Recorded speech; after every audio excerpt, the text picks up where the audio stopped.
화성에 사람이 살 수 있을까? 인간의 과학은 끊임없이 새로운 영역을 탐험해 왔습니다. 이제는 지구의 바다와 대기권을 넘어 외계 행성에 이르기까지 그 손길이 뻗고 있습니다. 그중 가장 유력한 후보가 바로 지구와 가장 비슷한 조건을 지닌 화성입니다. 하지만 과연 인간은 진정 화성에 살아갈 수 있을까요? 먼저 지구 과학적 관점에서의 가능성을 검토하고 이어서 개혁신학적 시각에서 이 탐험의 본질을 성찰해보고자 합니다. 과연 가능한 일인가? 화성은 태양계 네 번째 행성으로 크기나 자전 주기, 극지방의 얼음, 계절 변화 등이 지구와 닮아 있습니다. 이 때문에 오랜 세월 동안 과학자들에게 지구 외 생명 가능성의 주요 후보로 여겨져 왔습니다. 하지만 인간이 거주할 수 있는가라는 질문에 대해서는 좀 더 신중한 접근이 필요할 것입니다. 극복해야 할 조건들.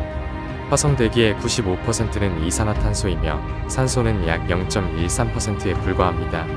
사람이 호흡하기 위해선 인공적인 산소 공급 시스템이 필수입니다. 평균 기온은 약 마이너스 60도이며 대기압은 지구의 1% 수준으로 매우 희박합니다. 이는 액체 상태의 물이 자연적으로 존재할 수 없다는 것을 의미합니다.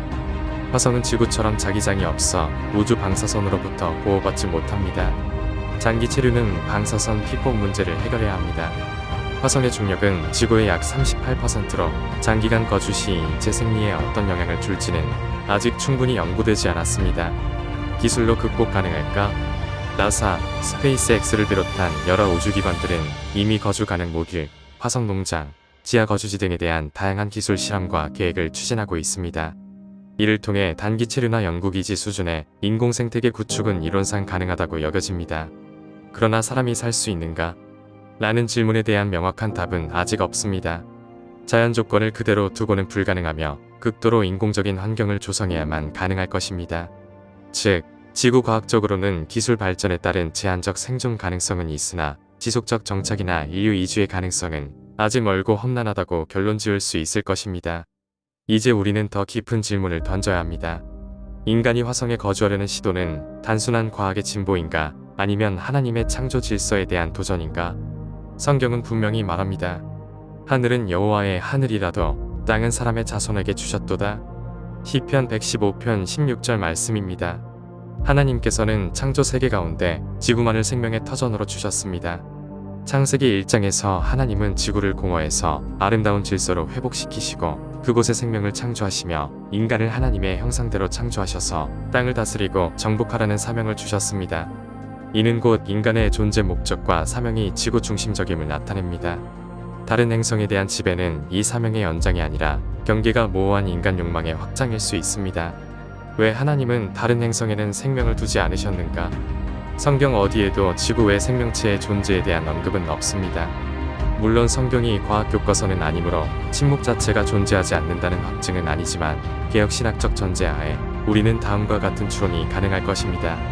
하나님은 인간을 위해 특별히 지구를 창조하셨습니다. 창세기 1장 31절 이사야 45장 18절 말씀. 그리스도의 성육신, 죽음, 부활은 지구 안에서 인류를 구원하기 위한 하나님의 구속 역사임이 틀림이 없습니다. 따라서 하나님의 구속사는 지구라는 무대 위에서만 전개되고 완성된다고 볼 수 있습니다. 결국 화성 이주가 인간 생존의 절박한 대안이 아닌 이상 이는 자율과 진보를 가장한 자기 의존의 위험한 시도일 수 있습니다. 바벨탑의 교훈처럼 인간이 하늘에 이르고자 한 시도는 자기 영광을 위한 도전이었으며 하나님은 그것을 흩으셨다는 것을 잊어선 안 될 것입니다. 창세기 11장 말씀. 탐험과 정복의 차이. 기술 발전과 우주 탐사는 인간의 창의성과 하나님의 일반 은총 안에 있는 영역입니다. 하지만 그것이 하나님의 창조 목적과 통치에 대한 도전이 되어서는 안 될 것입니다. 화성 거주는 가능성의 문제라기보다 신앙의 자세의 문제입니다. 우리는 왜 우리가 거기에 가야 하는가? 를 묻기 전에 하나님께서 우리에게 맡기신 땅은 어디인가? 를 먼저 물어야 할 것입니다. 이제 결론을 맺어볼까 합니다. 인간의 손이 닿는 곳이 아니라 하나님이 허락하신 곳에 살아야 합니다. 화성에 사람이 살 수 있는가? 과학은 그것이 언젠가는 가능할 수 있다고 말할지도 모릅니다. 그러나 개혁신학은 묻습니다. 그것이 하나님의 뜻인가? 우리는 하나님께서 주신 이 땅을 온전히 관리하고 책임지며 사랑하는 것이 먼저일 것입니다.